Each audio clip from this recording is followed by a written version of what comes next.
don't like this kind of music. Beethoven is awesome. Dear Tim and Moby, is Beethoven the best composer who ever lived? From Alice. Well, most people think he's one of the best, and he's definitely among the most talented.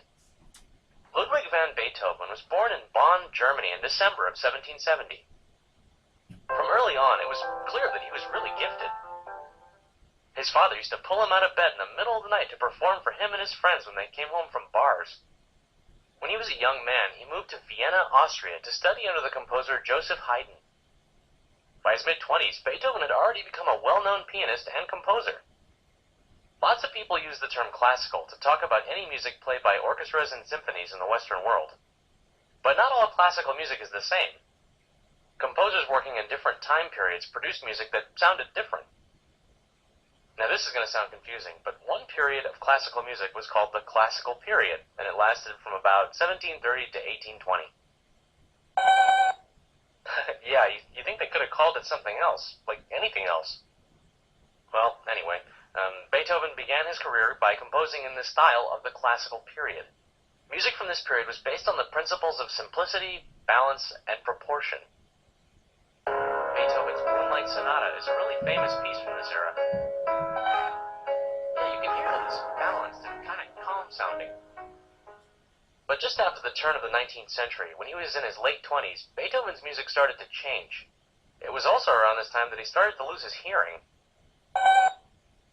Yeah, one of the most amazing things about Beethoven is that many of his greatest works were composed while he was mostly deaf. In fact, many scholars think that the magnificent works he composed were inspired by his struggle with deafness. Well, like his awesome Fifth Symphony. You probably recognize the opening.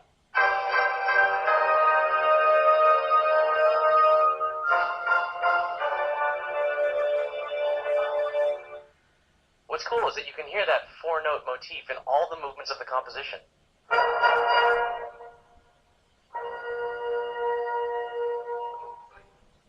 That actually had never been done before. Beginning around 1816, the start of his last creative period, the music that Beethoven composed was really intense. Beethoven had a lot going on at that time. Besides losing his hearing, he couldn't find anyone who would marry him, and he was often sick. So he got pretty depressed, and he expressed his struggles through music.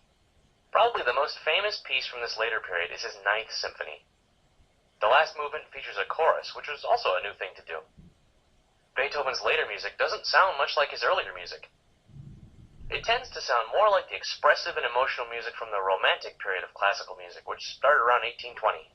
That's why Beethoven is usually considered one of the key figures in the transition between the classical and Romantic musical periods. Well, Beethoven was also special because he didn't work for royalty or a church like most other composers did back then.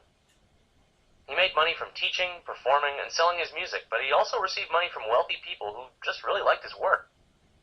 Beethoven was immensely popular during his life, and after his death in 1827, 20,000 people followed his casket through the streets of Vienna.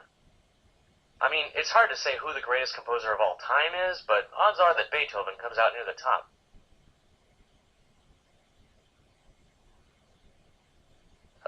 Can I have my Beethoven CD back?